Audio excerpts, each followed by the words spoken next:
There are several footprints in the mud, left by work boots. Anywhere from 6 to 12 pairs have walked here. What do you think you are?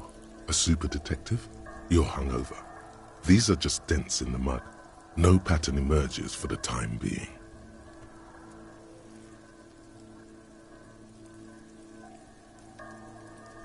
Heavy workers' boots with reinforced toes and hobnails all over the yard.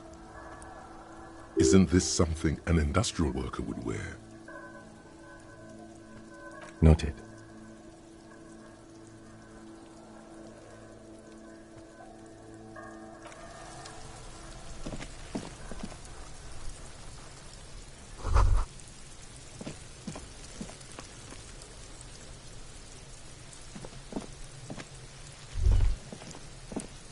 The corpse looks at you with bulging white eyes. The face around them does not look human. It's swollen and ready to burst. His lips are fish-like and his tongue like a ball gag in his mouth. You seem to be holding your breath. A cargo belt twists his neck at an unnatural angle. The body below appears stiff.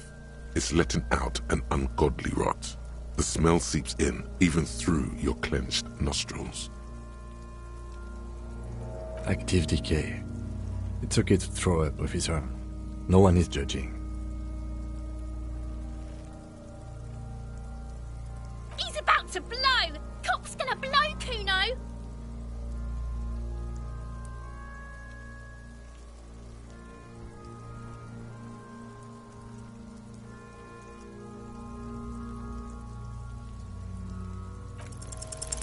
The smell is repulsive. It pushes in from your mouth, more instant and more familiar than anything you'd expected, more fever than odor. It fills your mind, flushing you from within.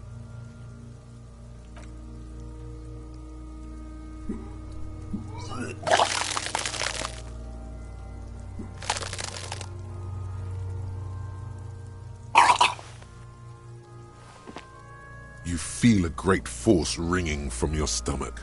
Your body curls and pushes it out, burst by burst, until a pool of vomit lies under your feet and your throat stings from the stomach acid. It's okay. Happens to everyone. Keep it. The hangover is clearly making this worse for you. You could use some ammonia to clear your head.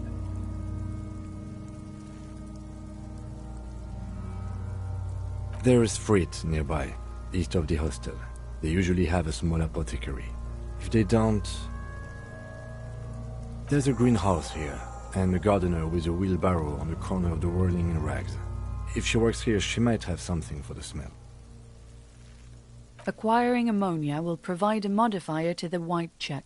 Modifiers make checks easier and allow you to retry them.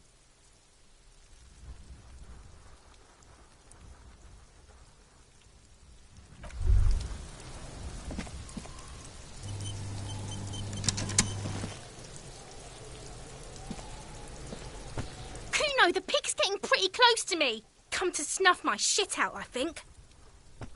Looks like it's time for me to go, Kuno. Pig's come to take me in. She means it. The fear is real. I'm going away for a long, long time, Kuno. Going away for life. What's going on there? Fuck are you trying to pull, pig?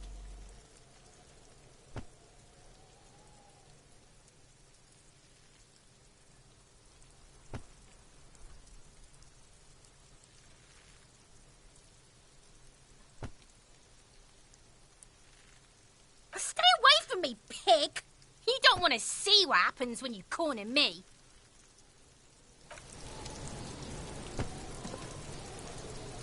I'll die before I squeal, pig. I come from the woods, good Davidu. You don't want to go there with me. You don't want to see what I've seen. Don't be traumatizing here. Get the fuck out of here.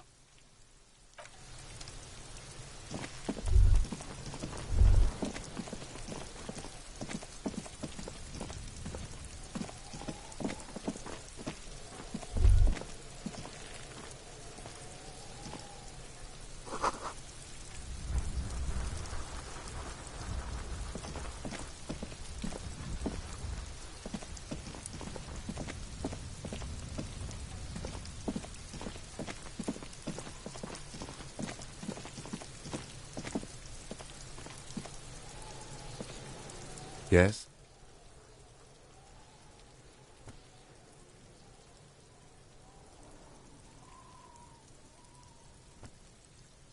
What do you want to know?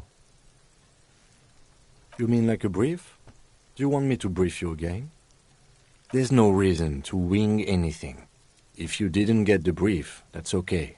I did. 3 days ago, the RCM Emergencies Desk received a report about a security guard who was found hanged in Martinez. An anonymous caller said there was a dead body behind the Whirling in Rags hostel cafeteria. The cadaver had been there for 4 days. No one had come to investigate. During that time, the victim had been stripped of his belongings. The caller did not identify him, but used the word lynching. There is an ongoing labor dispute between the local dock workers and the logistics company Wild Pines. I was told we should approach the death as part of this dispute. Okay then. Was there anything else you wanted? Good.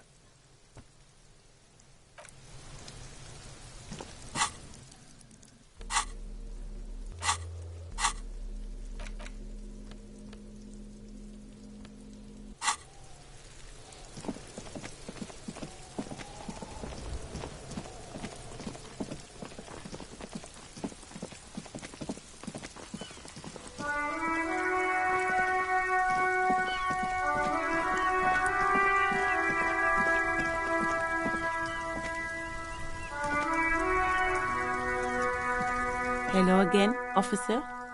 How are things?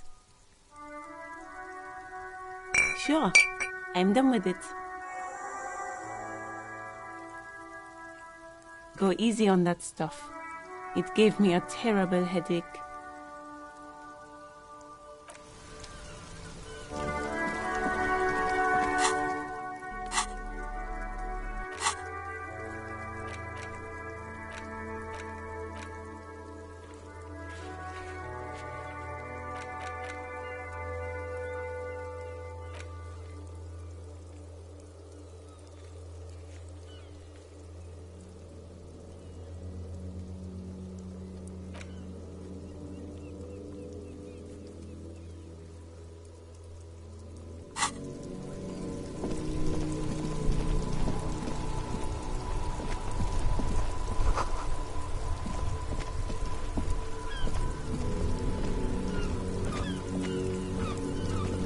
Inside, you see a set of steering levers, a radio microphone, a pull-out toolbox, and the soft glow of the... All right. Ready? I turn, you press start. It's next to the preheater. The dashboard lights up with orange glow. The rouse per minute gauge jumps, and the engine of the Caprice Canela comes to life with a whiny growl. The lights unfold with a little click, casting electrical light onto the ground before the vehicle. There you go. I'll turn them off from the remote once you're done. We just need to stand in front of the machine now.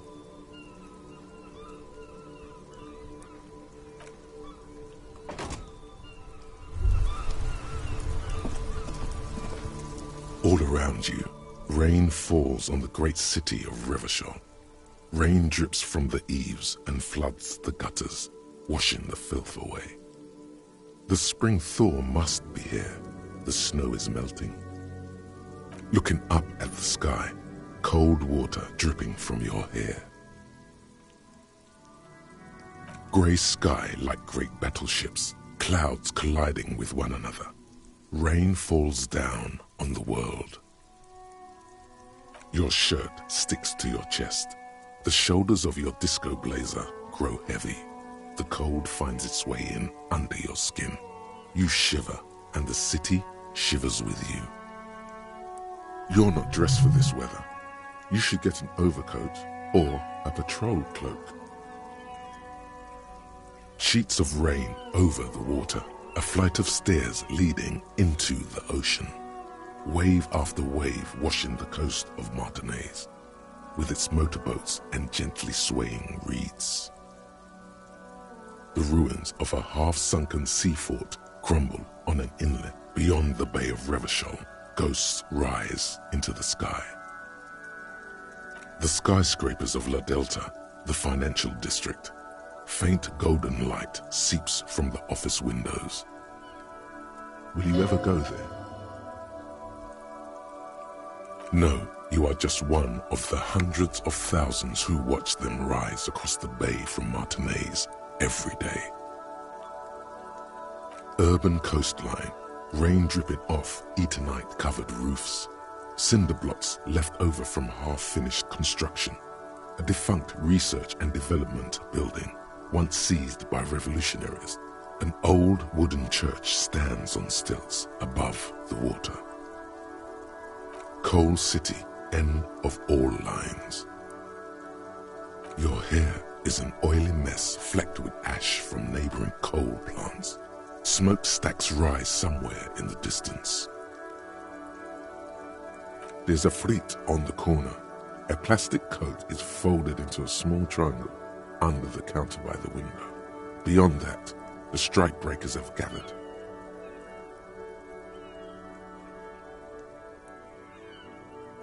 The great gates of the industrial harbour are locked. A chill runs down your back. You shudder like an animal trying to shake water from its hide.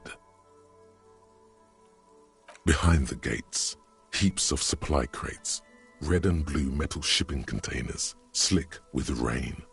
The Greater Revachol Industrial Harbour is an artificial mountain range. Immense wealth resides within, and immeasurable poverty in its shadow. La Drusienne, King Dries passenger harbour. Cruise ships flanked by dock arms, cranes watching over the mouth of the river distributary. Couronne, the lower middle class. Distributary after distributary cuts the city blocks in half. 7-story buildings trail off into the rain. A silvery curtain of rain over the houses, the class divide. Capeside apartments, tower blocks crowd one another, 4.46mm bullets still lodged in their war-torn stone walls. Hallways collapse from the mortar hits of a war that was lost long ago. Clotheslines go to waste in the rain. Radios play. A yard. Rain falls onto the roof of a woodshed. Coal leaks into a puddle beneath a dead man's feet. He swings from a tree, bloated.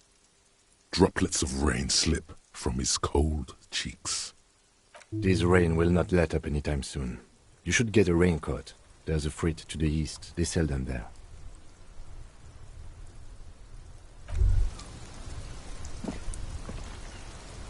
As you hold your ledger's clip under the headlamp, an iridescent hologram appears.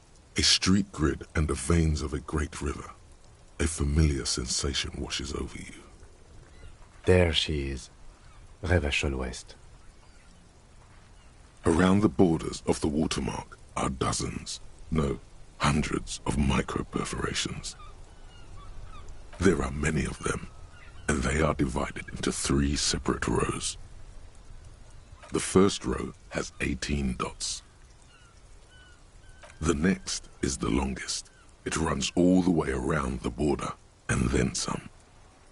There are so many, it's hard to count. More than 150, at least, maybe even 200. The last row has 3 perforations. That's it. The rectangular watermark is overlaid with the logo of the RCM, and yet the major arteries of Revachol are all recognizable. They shimmer in the Kanema's headlights. A rat brazenly darts past you and disappears amongst the stopped lorries. In the distance, a child somewhere shrieks. A woman reprimands her in a voice no quieter than the child's cry. In the middle of a broken plaza, in a cone of light, barely visible in the daytime, 2 men, one slim, the other sturdy. They are on the city stage, but only one of them knows his lines. Ah, Martinez. Let me see. Right here. No, it does not. Those are perforations. They represent your record as an officer of the RCM. They are your statistics, as it were. I should have guessed you'd keep a record. Officers often do. Let's take a look. Son, here is where we score your life performance. You better hope it's good. The first row represents your years of service. 18 years. Okay, not bad at all. What did you do before you volunteered?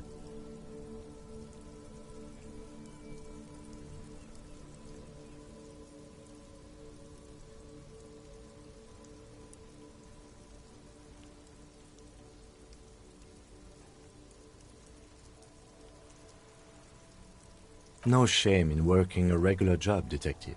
Sometimes after a long day of doing this, I even envy it.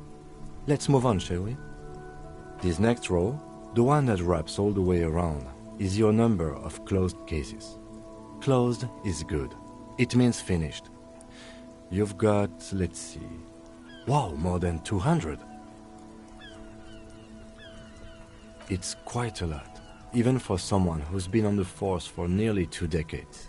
Usually, clearing more than 10 cases a year puts you in the 90th percentile of all RCM officers.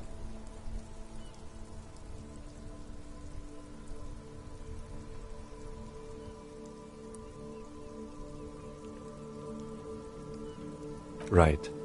Those are your confirmed kills. You've got precisely 3 perforations there. Confirmed kills? That sounds pretty evil. A drink would soften that feeling. Definitely not. That's right. A killer of humans. For an RCM officer, especially Precinct 41, which is in the Jamrock Quarter, it's rather tame. I mean that in a good way. There are certain officers who treat their kills like some kind of ghoulish game. If they do happen to solve a case, it's usually by accident. But it seems as though you are, or at least were, one of the good ones. So we have that to be thankful for. He's sincerely glad you're not a scary predator. Not to say relieved you're competent. Yes. Everyone has their own method of coping. Some more effective or self-destructive than others. Personally, I find it helps to keep up a few hobbies.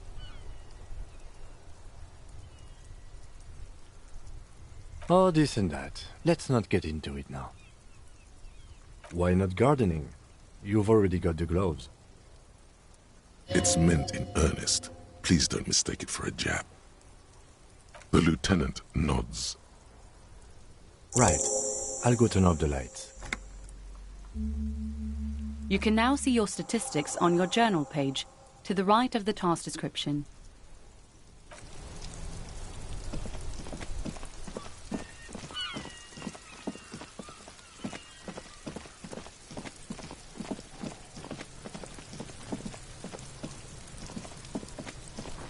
There he still is, looking right through you with his white eyes. The body below is entirely dedicated to that corpse smell.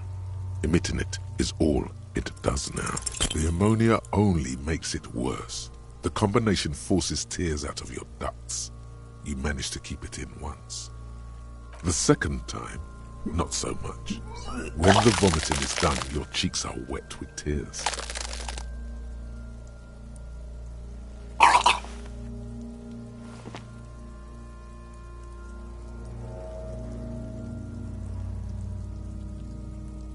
Are you okay, officer? The weight is reassuring, like a crenel on solid fortification. Pat, pat, pat. You're facing tough odds here. It's aggravated further by alcohol withdrawal.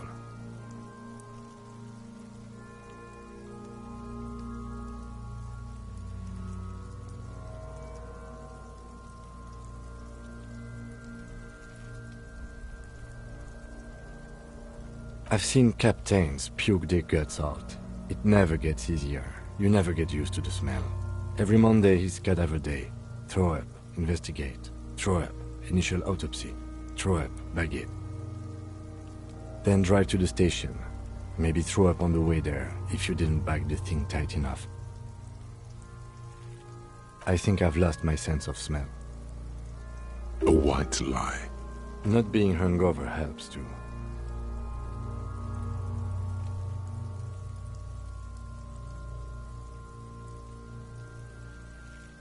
No. This is a two-man assignment because it needs 2 officers to complete. I need your help. You need to get your shit together. We should go talk to the locals. Find something else to do while the wind changes. It's pretty bad right now. You've gained a thought. When this dialogue is over, go to your thought cabinet and internalize it with special bonuses and effects.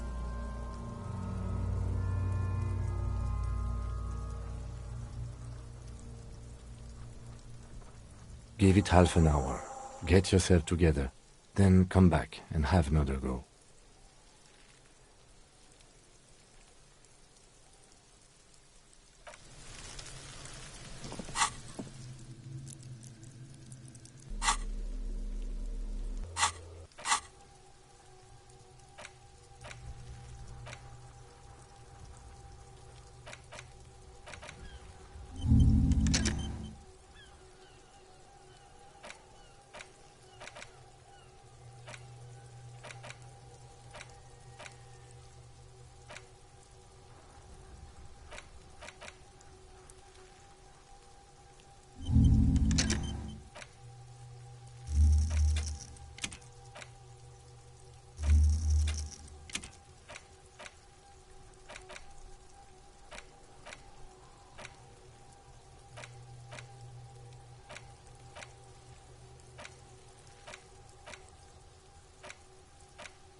A tarpaulin cloak is still caught on the railing. No one has claimed it for their own.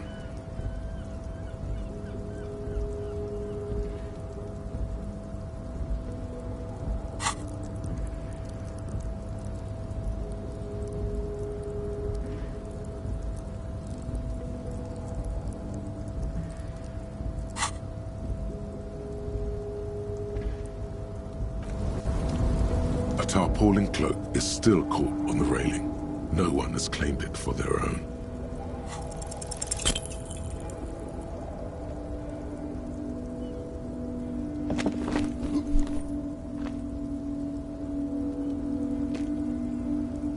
No, no. That's still too high. What were you thinking? You're not a gymnast. You're a boxer. And you've climbed way too high up there.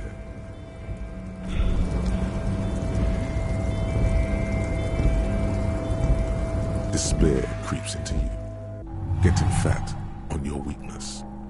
Whatever noble intentions you once had as a police officer, it's eaten them all up now. You're still coming up with sentences.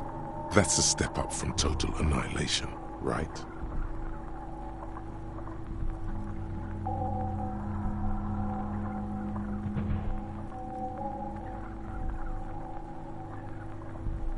I don't dispute that you have been charged with protecting the people of a particularly challenging district. But poverty does not make one a loser. Poverty is just poverty. Nothing you can say would make you feel any better now. Cop gives up the detective genre for social realism. Another police officer resigned from the RCM following a nervous breakdown. He now lives under a bridge, drinking and occasionally throwing excrement at passers-by, shouting, "I never loved that woman." When asked to comment, former colleagues objected to the theory that his psychological disintegration was precipitated by his wife leaving him. "It's because the Furrows lost that match," said Captain Ptolemy Price, once the man's superior officer. "It's because he couldn't get a big gun from acquisitions, and anyway, police work really burns you out after a while," Satellite Officer Jean-Vic Mayer, the deranged former cop's partner, commented. Sergeant Matt Torson, another former colleague, did not propose any theories, merely saying, "Whatever happened to him wasn't about birds. He got fucked, that's all."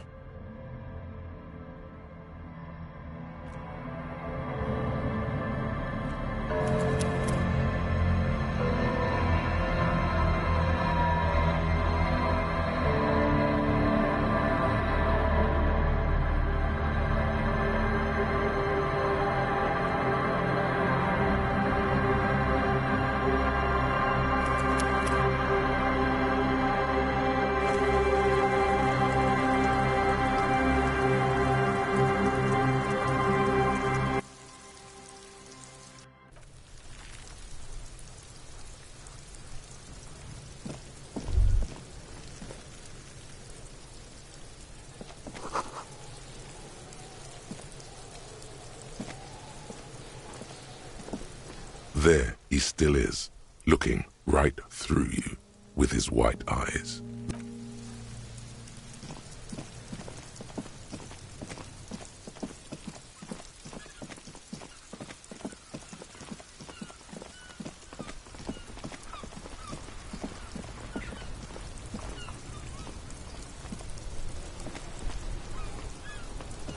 Inside, you see a set of steering levers, a radio microphone, a pull-out. All right. The dashboard lights. The lights unfold. There you go. I'll turn them off from the remote once you're done.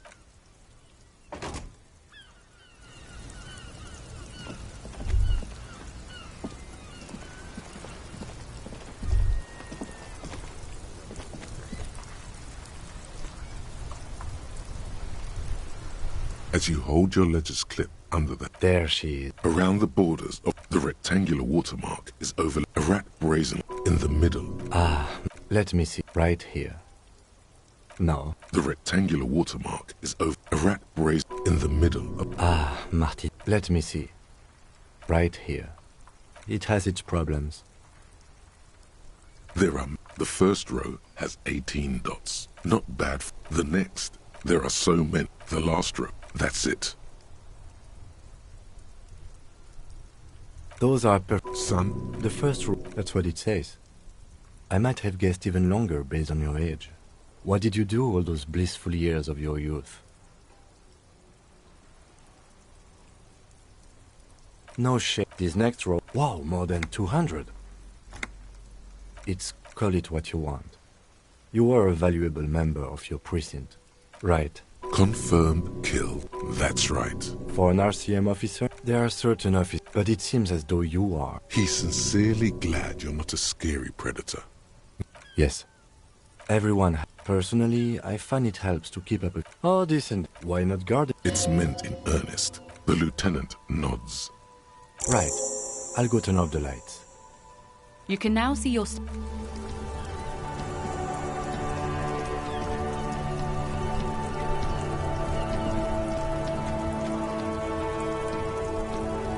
Hello again, officer. Sure, go easy on that stuff.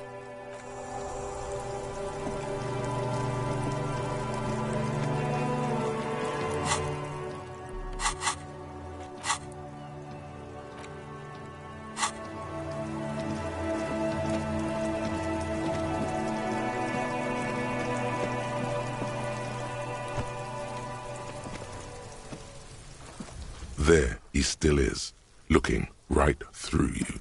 With his... You crack open the ammonia ampoule and breathe in. The odor of death is still stronger.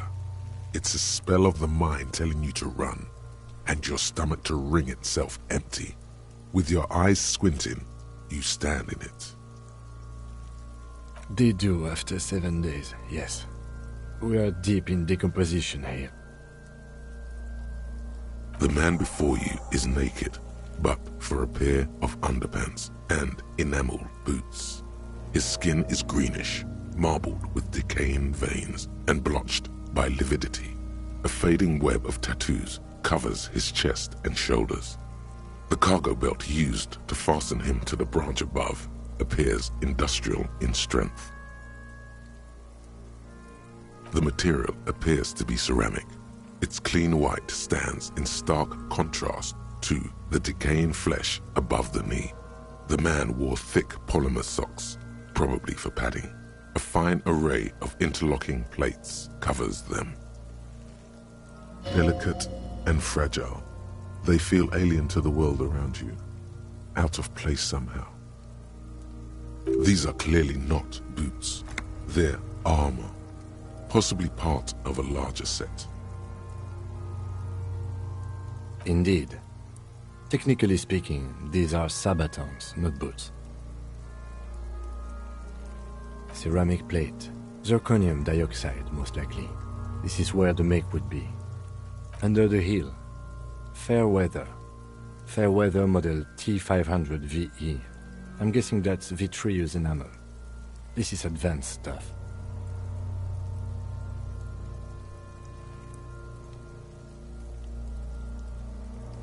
Piece by piece. He's been out here for 7 days. It would be odd if they didn't. We should keep a lookout for these species. The armor could yield information.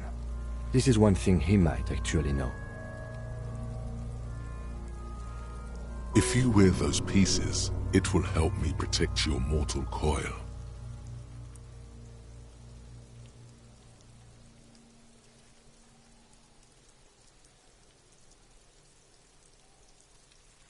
No, I think he had something precious underneath the clothes. They had to remove the jeans and shirt we found to get to it. And this kind of armor is often worn under fabrics.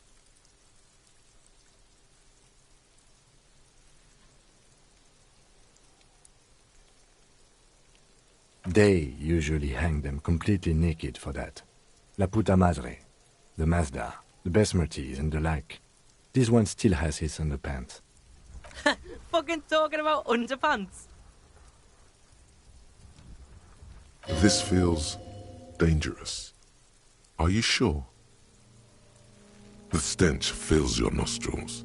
As you push downward, an ominous creaking sound comes from above.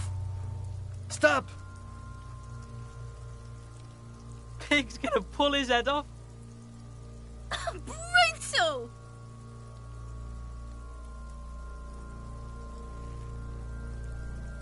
What's wrong with you, asshole? Why is he letting go, Kuno? I don't know, baby. I don't know why he's such a... Officer, if I may ask, what were you trying to achieve by pulling on the deceased foot?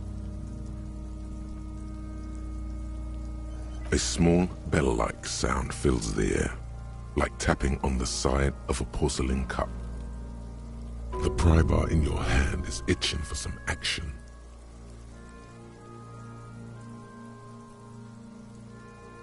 The metal connects with the same ding. The sound does not appear to get louder. Did you hear that? A click? This is a kinetic redistributor. It spreads the incoming energy horizontally, from plate to plate. When the plates connect, there's a click. That's the sound you heard. See these lines? Faint, organic lines cover the plates where they separate into smaller ones. These plates then divide into smaller plates until there are hundreds of them altogether. Like whirls of floorboards, the design looks organic, influenced by highly resistant wood materials, like lignum vitae and ebony perhaps. If trees were made of porcelain, this is what their cross-sections would look like. The smooth, glossy surface fractures into ever more intricate interconnections, peaking on the right sabaton, where you notice.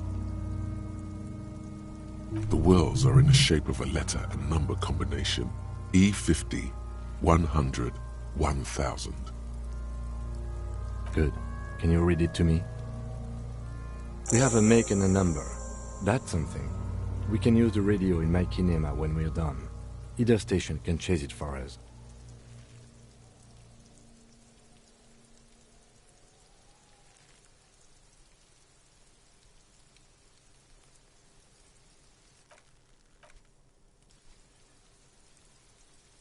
The cadaver slowly twists on the cargo belt. His torso covered in tattoos. The hangman's knot is pulled tight by the weight of the corpse below.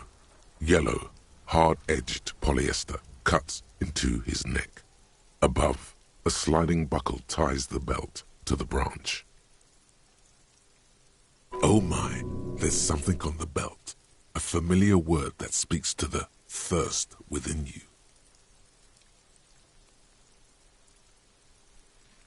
Vermilion, in yellow letters, along the length of the twisting cargo belt. Only a deep longing for vermilion golden spirits lets you decipher the fading logo of the local brewery. No, you should not get a drink. You should perform an initial inspection of the victim's corpse. We are on the raw part. Industrial strength, the kind used for tying cargo to lorries. Yes, it looks like they used whatever was on hand, paying no attention to not incriminating themselves.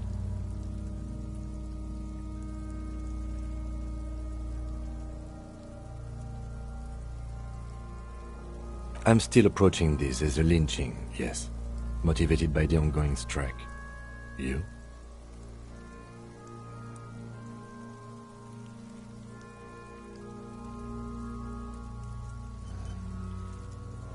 Yes, it often is. This bed worries me.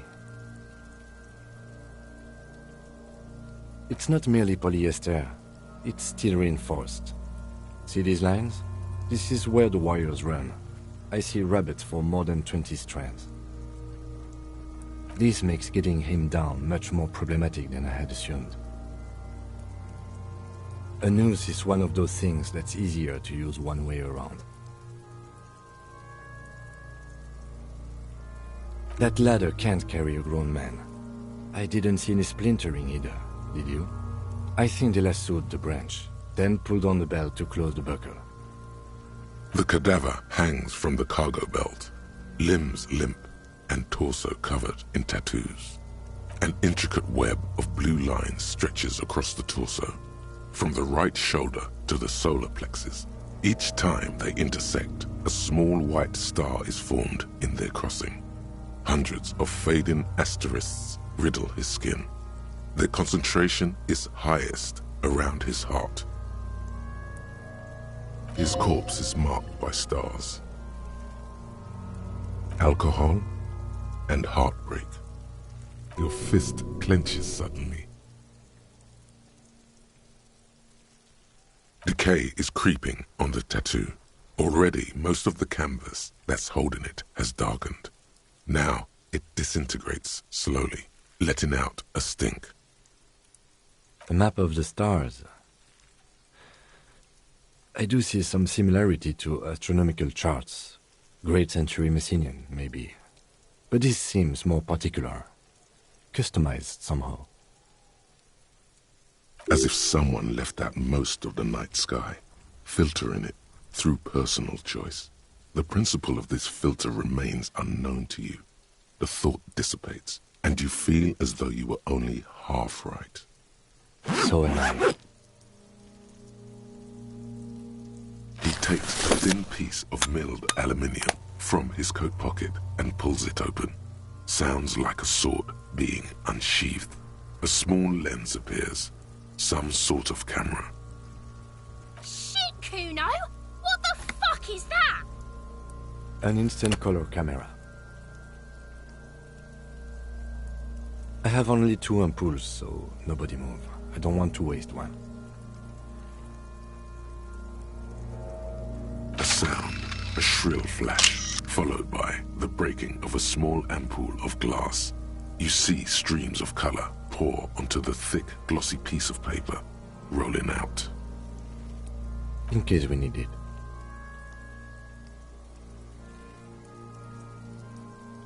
Yes, it is pretty cool, isn't it? It contains insight to the victim's person. By his build, I'd say this was a man of physical violence. The story he wanted his body to tell was important to him. It is his letter, to us. Someone should decipher it. We'll need to show it around.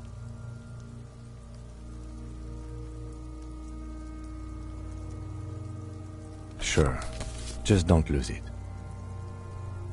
The glassy-eyed corpse looks by, his mouth mute and his skin as colorful as the chemical rainbow on the photo paper, teeming with opportunistic organisms. His eyes are milky white and blind to the world, protruding comically from their sockets. There is no one home, just subaquatic terrors there. Dark brown hair grows on his head. His face is ready to explode from the organic processes inside. The death's head grin has passed. What remains is an unrecognizable mess. The corpse is dead silent. You have no idea why you just said that. Who is he? He is male, 40 to 50, with an athletic build. The corpse looks right through you as you distance yourself from its stench, eyes like a shark. As you narrow your eyes, the monster before you blurs into a violent mess of green and pink. Only the lower extremities are pink with a dash of blue. His fatted hands, thighs, and his neck, just above the noose. The rest of the corpse appears dark green in the cold spring air. The cadaver slowly twists on the cargo belt, his torso covered in tattoos and extremities blotched pink and blue. Are you sure we finished the preliminary examination of the cadaver? We might miss some of these things once he's done.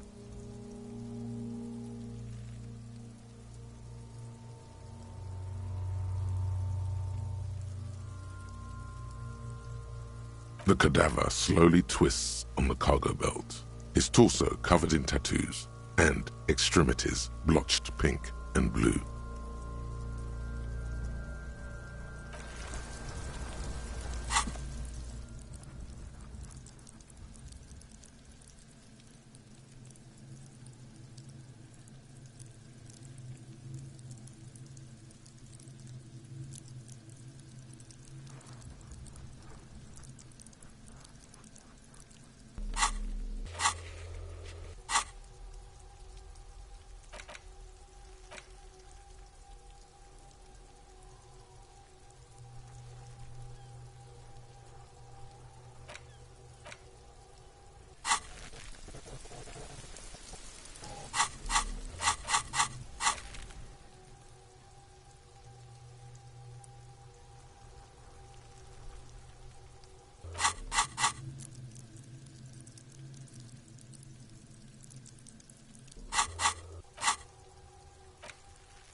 Welcome to Rivachol.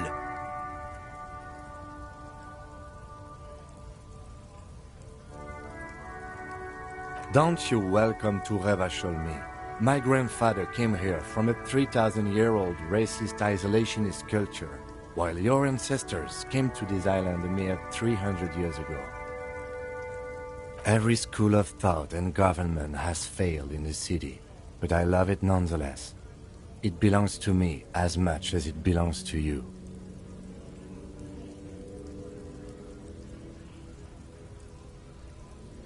It's men like you who keep Revachol divided, making it that much harder for everyone to climb out of this post-war limbo. Oh, come on, man. I just said welcome to Revachol. It's a lorry driver thing. I know exactly what you meant. You think my kind doesn't belong here, that I should watch myself and behave. But you see, I'm an officer of the RCM. It's actually my job to make sure you behave. I would advise you to remember that. Silence. That your partner needs backup.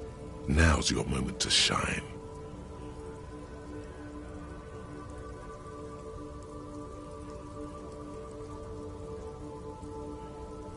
You two make a cute couple.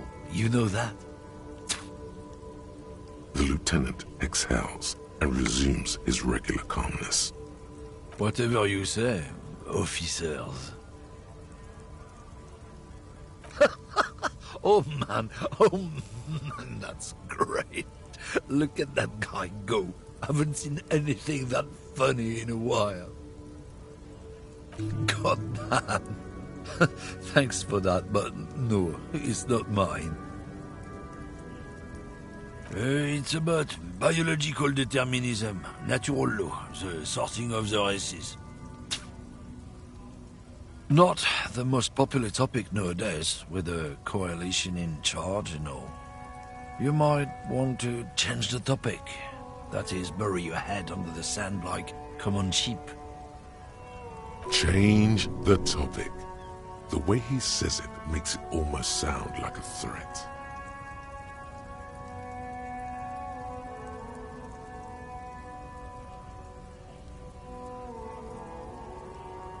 I'm not just racist. Look, I've read books, huh?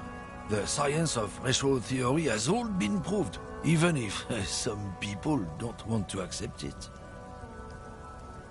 People who've studied these things say that you and me are superior by design.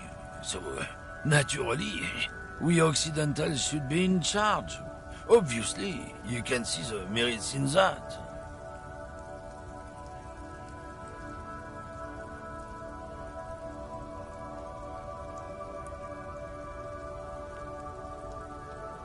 Open your eyes. Haven't you noticed something different lately? An unfortunate downturn, maybe? Huh? When members of the superior race cease to believe in their innate superiority, they stop competing for resources. The problem? The damn kips are showing a real good game lately. Same with the mosquitoes. And the other introduced species too. They're on the precipice of cultural victory.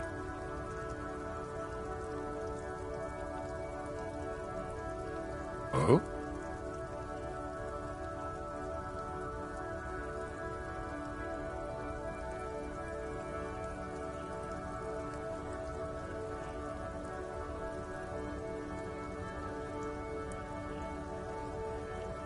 Don't push your luck, Runt.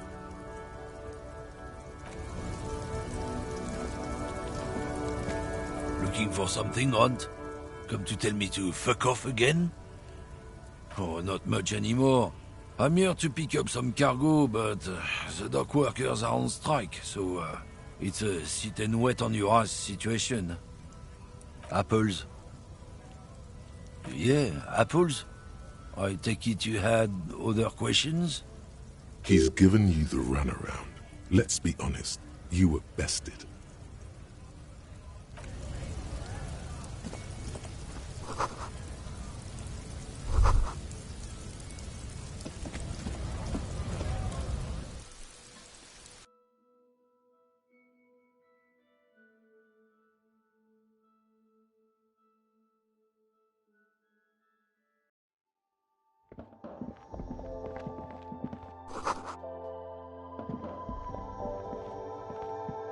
You see several packaged raincoats fill a low shelf beneath a display of croissants and juice bottles. The raincoats are transparent, except for the big Fritte slogan on the back.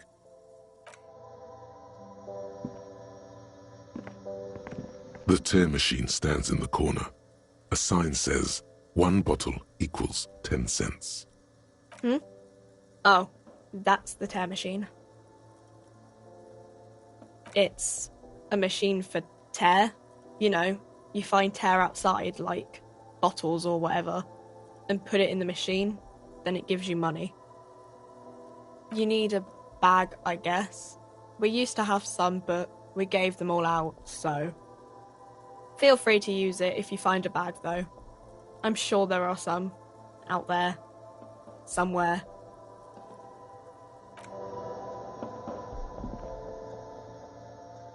A small cabinet on the wall is filled with various medicine bottles, nasal sprays, and blister packs. They all bear the Saint-Baptiste Pharmaceutics logo. Just ask me if you need anything from St. Baptiste. We don't stock prescription meds, but we do have Nosafed, Duramine, Magnesium, and Hypnogamma.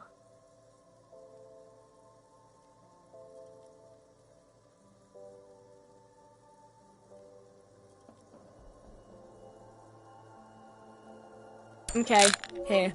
I hope St. Baptiste makes you feel better or something.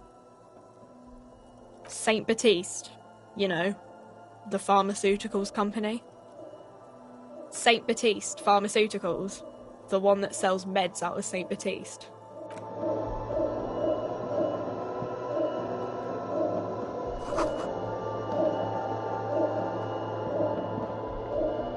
A colourful display of cigarettes and alcohol bottles line the shop wall, inviting you closer. There, in that dark green glass, all in vain, the great flowing river of warmth, wine, alcohol, beer, alcohol, love, alcohol. The beauty, the truth, the poetry of it all. I'm obliged to inform you that both alcohol and cigarettes damage your health, but I guess you already know that.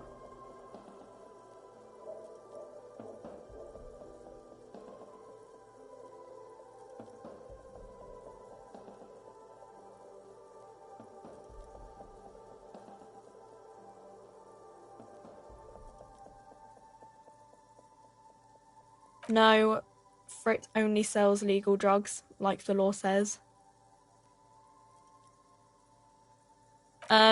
The pale aged vodka is special, I guess.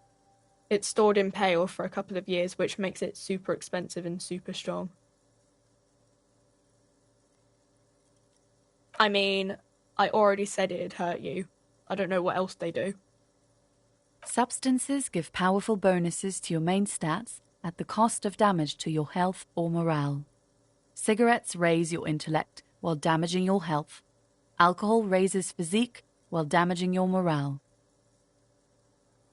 Use medication, like Nosafed and Magnesium, to counteract the negative effects of substances.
This Post Lavantorie mail collection box has been heavily vandalized with graffito. A closer inspection reveals 2 bullet holes in the front.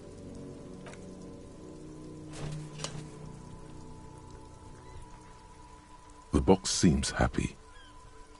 Eat shit, pig, fucked by the coon, and St. G with a crown have been scribbled on it. Jenny is a whore, and best set mailbox also.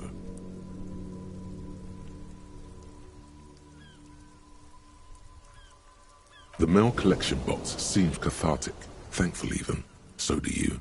You shudder, then you swallow. And then suddenly, you see it. Over all the other graffitos, someone has, using the tip of a very sharp knife, cut the words, Revachon forever.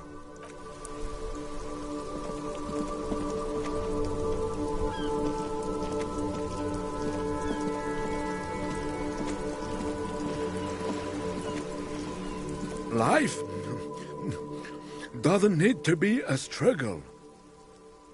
I'll be with you in a moment, officer. Let me just finish my sandwich. Talk to Angry Hog René first.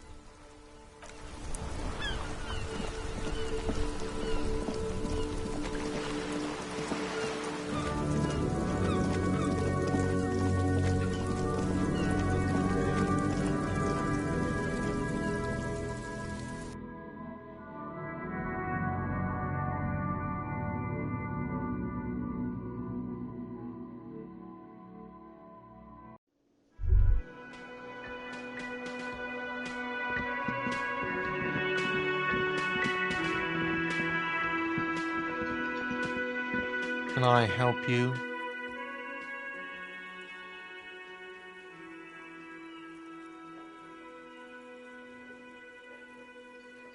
How strange. I certainly didn't put them there.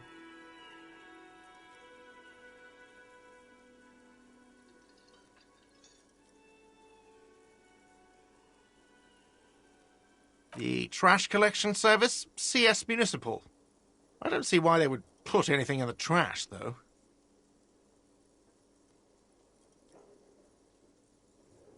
Ah, the elusive CS Municipal. I doubt we'll be able to track down who was sent here last and when. This will have to be one of those little threats that solves itself down the road. On Clinton Street, near the Boogie Street Diamond, a small truck rattles down an alleyway. It stops by a rusted trash container. 2 men, their faces rough and swollen, jump out. They look at the container, despondently. CSM is written on their backs. Thank you anyway.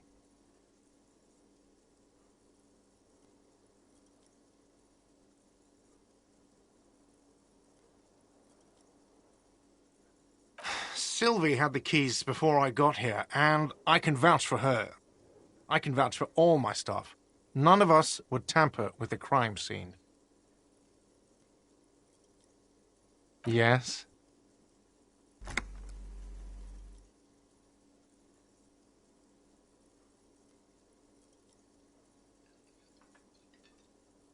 What thing?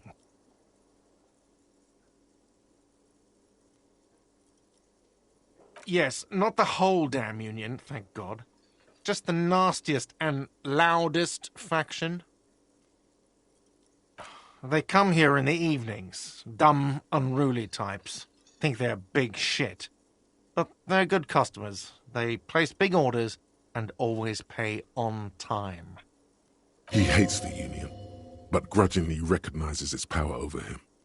So he's directing his frustration at you instead. Retaliate.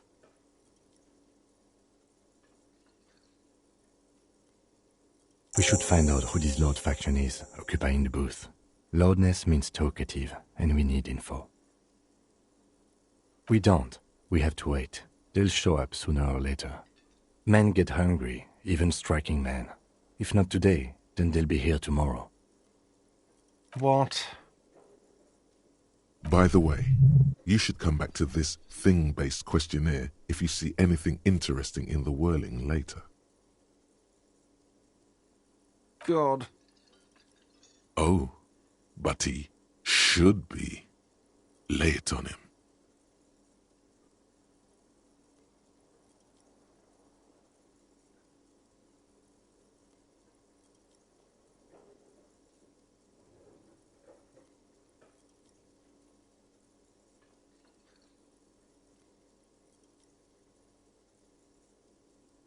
Of course you do.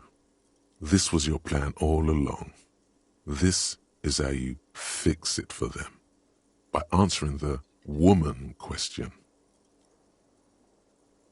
Wonderful. It is. It's wonderful. What? What does that mean? Cock carousel?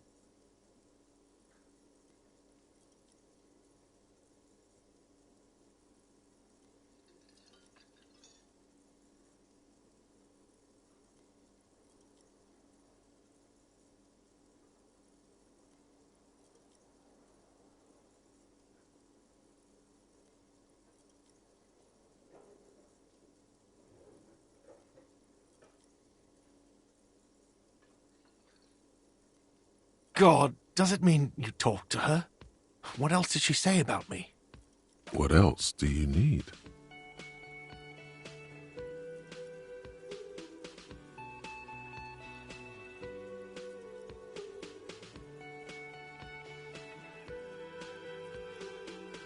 The man leans his hands on the counter and sighs. His head drops between the shoulders, heavy and defeated. She broke the bird, you know. The great skewer.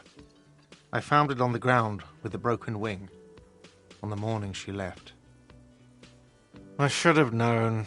It was her way of telling me to piss off. I should stuff it up my arse. Or you broke the bird. It can also be that. I think Sylvie even. Yes, the bird is connected to this. It's a symbol of hope, and she broke it.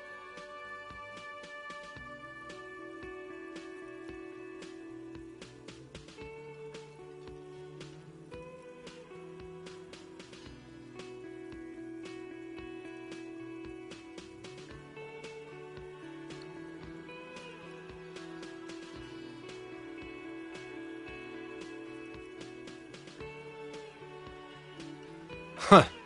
Cock carousel. I think I understand now. That's what they ride until, like, 39. They ride the cock carousel until the clock runs out. Here, have the rest.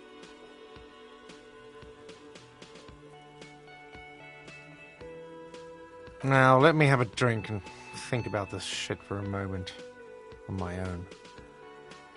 And there we have it. Isn't that beautiful? Another situation fixed by Dr. Love. By the way, where is home? The address is coming up blank, and this place sure isn't it. But you've been at this hostel cafeteria for only 3 nights. Where were you before? You had to be somewhere. Why did you say that?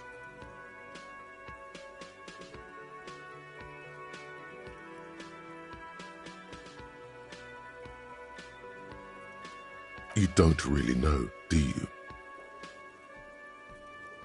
Something produced by the random firing of synapses doesn't sound like a place you can stay if you run out of money.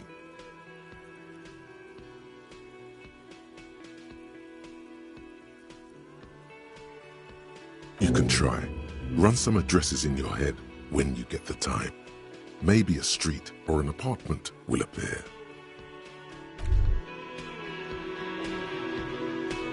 You should totally sing karaoke here, the first chance you get. Your emotions need to be expressed. People need to know your vast, oceanic soul.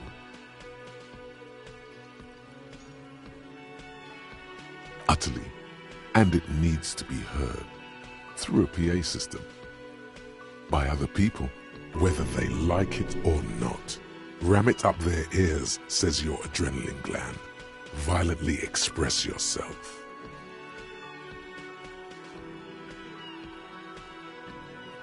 Who is mistakenly identified as a cop for his prominent jawline? Yes, sounds likely. You should probably go on stage and pose for a moment when you're done with this thought. See if it works. You have not yet stumbled on the right lamentation, but it's out there. It'll come to you. You will wreak havoc with it. Don't worry. No, don't sing the happy song. It's stupid. Sing the sad song. It's profound. You have to find something tragic to sing first, though.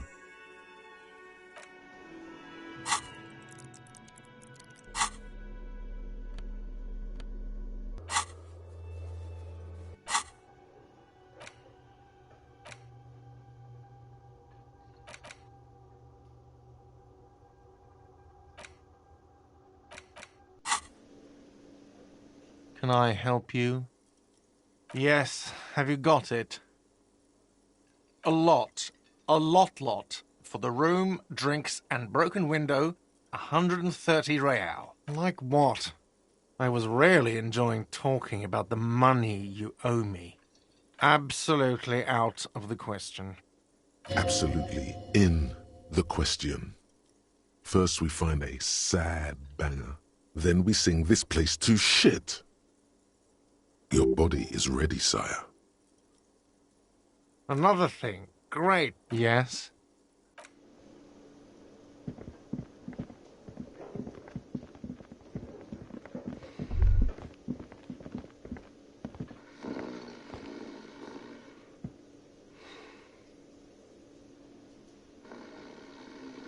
That sugary black rum stain on the counter makes you teary-eyed with joy. It's almost touching how syrupy and sticky it is. How long have you been up already? An hour would have been bad. 2 hours is mystical.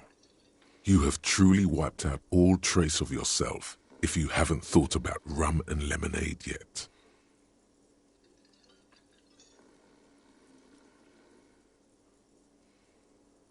Maybe you haven't turned out well for your drinking.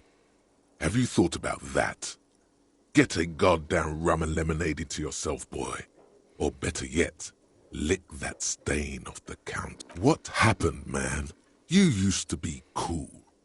Go get your boring normal person drink then. Get your drink on and your act together.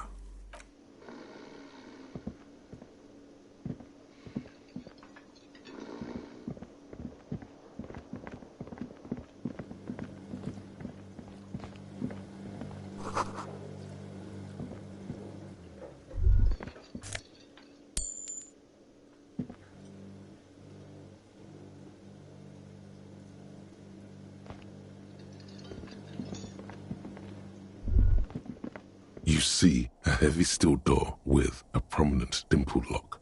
It's painted blue. You immediately feel drawn to the color. Blue is for mystery. The cobalt blue surface feels rough to touch. The stainless steel door is flush with its frame on every side. The door does not budge. The door stands silent, unmoved by your words.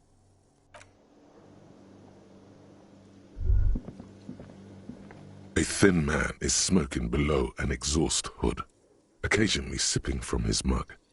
This must be the Whirling's cook. As you step in, he nods toward the table and says something in a completely foreign language. The only words you can make out are Gehängte and Quebec. It must be his name. Gehängte. Gehängte, Quebec.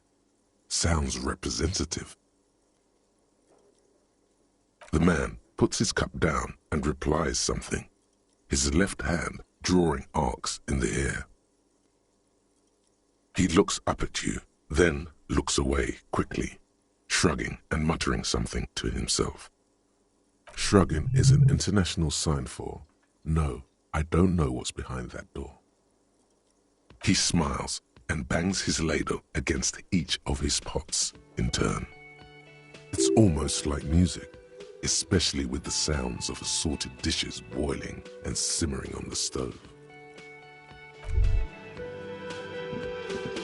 You see a heavy steel. The door does not budge.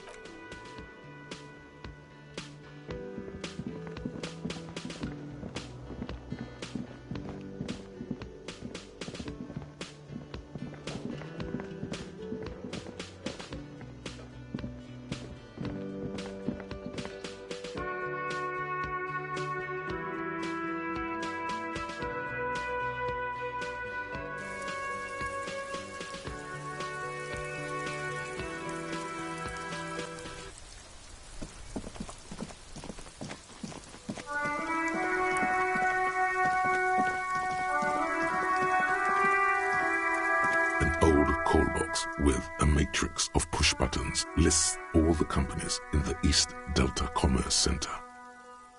Nothing happens after you ring the doorbell. They don't want to talk to you. An off-key melody starts playing after you ring the doorbell. Then Kuno, please stop calling here. Grown-ups don't have time for your stupid games. She thinks you're the gremlin child. What would he say to this?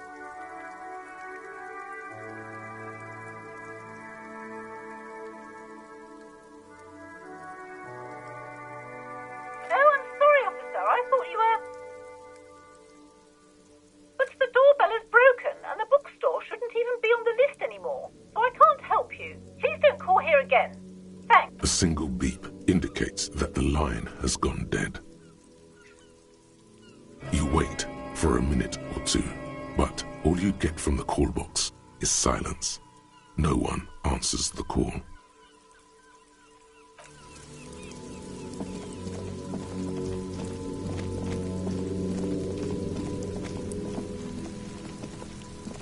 Fuck does Kuno care?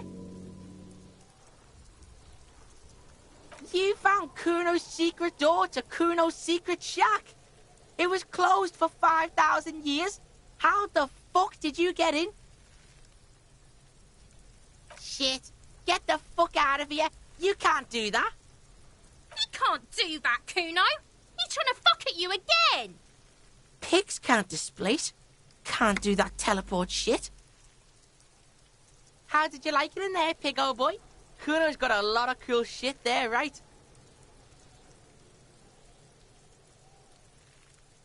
That's where Kuno gets his daily hit of electric. Kuno Shazam. Kuno rides the fucking lightning in there, pig. Bet you'd like to ride the lightning too, wouldn't you? You feel tired and old, but you could have that sparkle in your eyes. It's a vitamin, pig. Don't you know anything?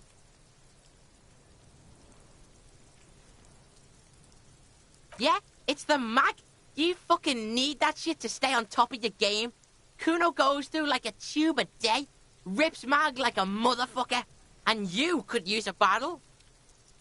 Oh, don't teach him, Kuno. He's going to use it against you, Kuno. You're not getting this, pig. It completely takes away the hangover. It's like you didn't do anything. Like you stayed home playing with your choo-choo. Fuck you, pig. Don't do mag. You're going to OD and you're going to fucking die. Is it? You got pretty fucked. Kuno's surprised you've still got your head after all that. Don't sweat it, drunk pig. Kuno will keep your nasty secrets. Kuno's not snitching. He's saying you climbed up there. He probably saw you do it. That explains the calluses on your hands. You scaled the side of the building, entertaining the local kids. Course you fucking can. How do you think Kuno made all the docky boys his gimps? Just gotta fly, pig.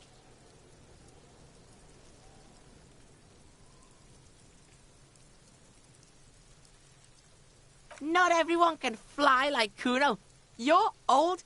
You'll never make it. Moose piss has made you scared in the head.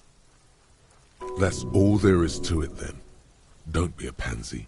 Just jump. Oh, that? Kuno decapitates pigs. That's just a Kuno demo tape.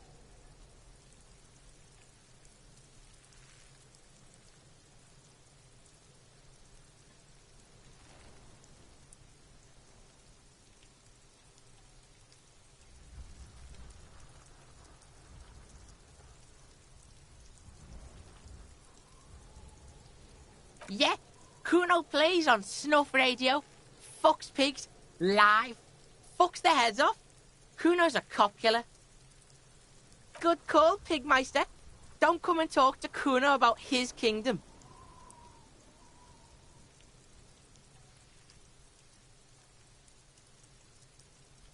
The fuck about it? Kuno doesn't give a shit about the armor. Kuno's fuck gimp's got one big thing wrong with him. He's a fucking mutant. Look at him. Fucking growth hormone shit. He's a giant. The armor's too big for any man. Kuno doesn't give a shit about that freak armor. Kuno threw that shit away. Oh, come on. He's just pretending that he doesn't care because he's too small for the armor.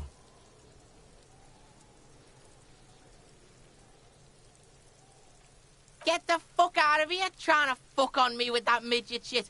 Kuno's 12. He's huge. What are you? Fucking 80?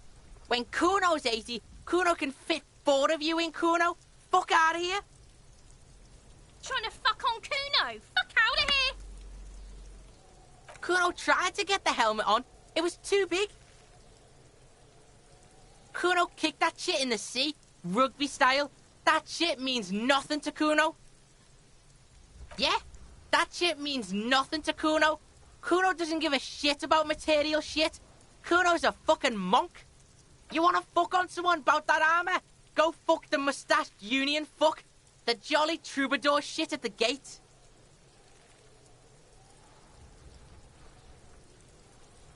Yeah, cocking boot.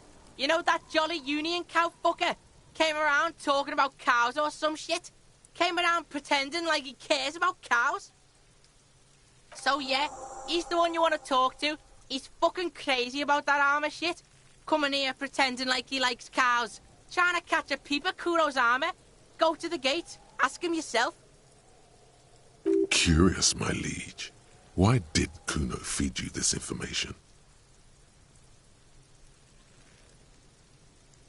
Yeah, Kuno's doing charity today. Kuno Day. Kuno feels sorry for you two loser pigs. Kuno's doing pity now. Still, seems suspicious. He may have it in for that guy. Or you may be paranoid. That is also a possibility, sire. You're testing Kuno's patience here. Get lost. Kuno doesn't fucking...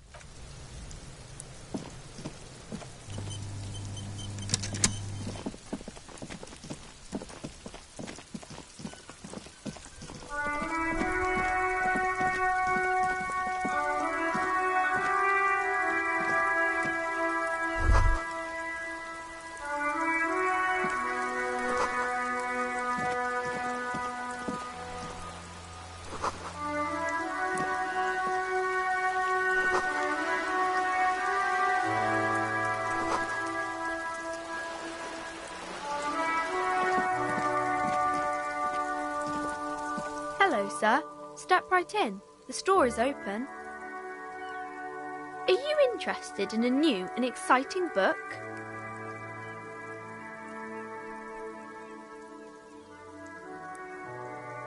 It's a bookstore, sir. We sell books, postcards, and some board games. It's called Crime, Romance, and Biographies of Famous People. Whoa, whoa, whoa, whoa. Hold your horses, little girl. Board games are like little games on a table, made to pass the time. There are several different ones, but sailors here mostly buy cards. A postcard is a small cardboard picture. You can write a few words on the other side and send it to your friend or beloved. That is a book. They have stories inside them. It's like someone told you a story in a really long letter. My pleasure. Anything else you'd like to know? Okay, sir. I'll try to answer any questions you have. I hope they're about books. My name is Annette, sir. My mum, her name is Plaisance. She owns the store. She's inside minding the register or organising the stock. Feel free to step in and browse our wares. I'm signalling that the store is open. Otherwise people might not know. They'd miss out on the crime, romance and biographies of famous people.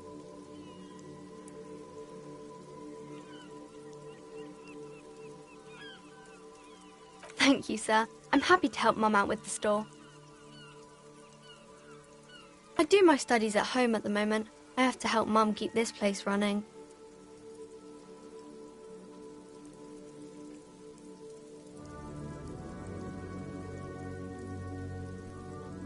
Mum says it's necessary to do both because it builds character. Mum says a proper worker is dutiful. That's how you get ahead in life. You succeed. Mum says it's peachy. She was a little afraid at first. There's talk about this house being cursed. Behind her, the window has been boarded up. You sense the boards creaking, twisting for a second, and some kind of doubt in her tense shoulders.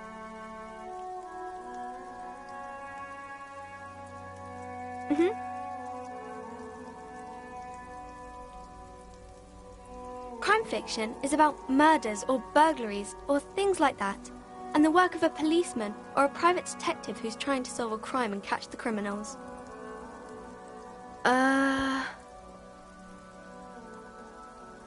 Crime is what we were solving before this conversation began.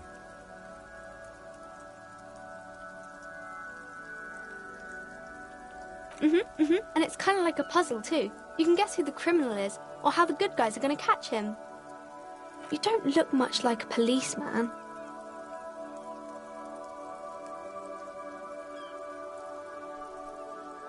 Didn't mean to offend, sir. Sorry, sir. It's just that you don't look like Dick Mullen.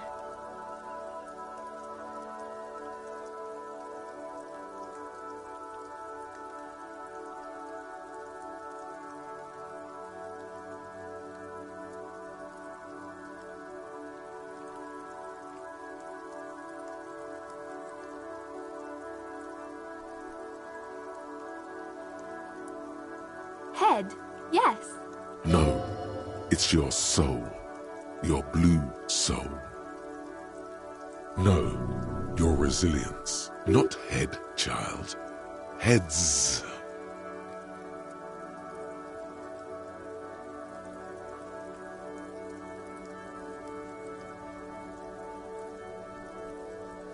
Isn't that very dangerous? Unlike you, sir. He's just a fictional character. He's no match for you. Maybe you can show me some real police work, sir. Like in the books. It's the type of book where there's a rich lady and she has to choose between the good man and the bad man. Or there could be a story about a poor lady getting a rich man. It's about man and lady business, sir. It happens, but usually the guy gets rich in the process, or should actually be rich himself, but has lost his family property unjustly, like during the revolution or something. Those are unhappy books, for most of the pages. People sad about what they have lost, but then it all turns out just fine in the end. That's really not a proper romance story. That's more like everyday life. Not in romance books, sir. These are about nice and pretty people, and everyone is happy in the end. I haven't read many of those. Maybe you should ask Mum.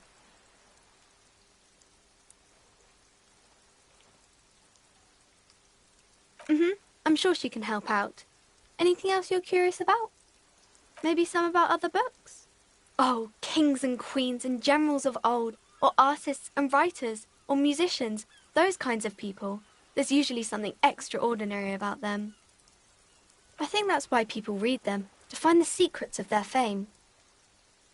Seems like most people who read those books fail to get more famous from reading them.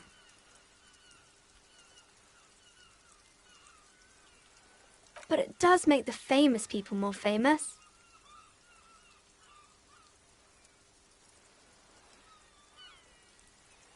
Why would they do that, sir? That's so cool. Maybe they'll make you a book cover picture and everything. Standing over a dead body, holding a gun.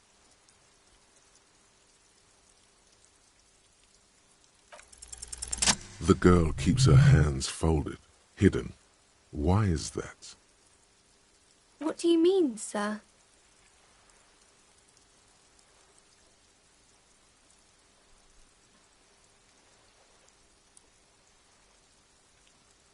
She looks around anxiously. Her hands remain folded in front of her. The lieutenant stands by, looking at the two of you with little interest. She brings out her reddened hands, her nails frayed, nearly chewed down to the flesh.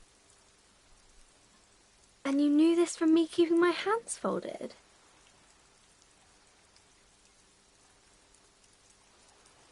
Well, that proves nothing.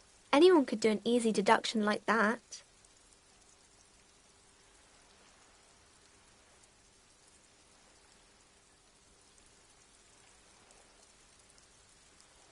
She nods, half provocative, half enthusiastic.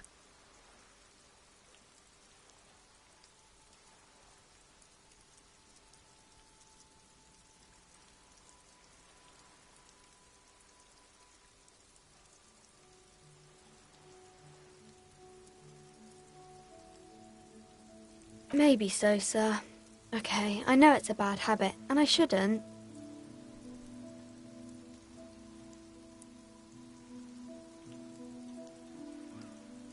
It was okay, sir. There's more that can be achieved here. Ask her to do the same.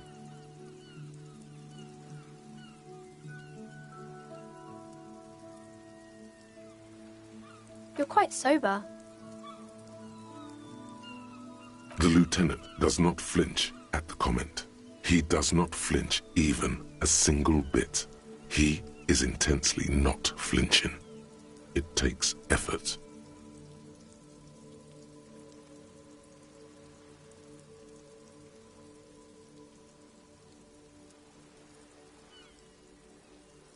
Because you usually aren't.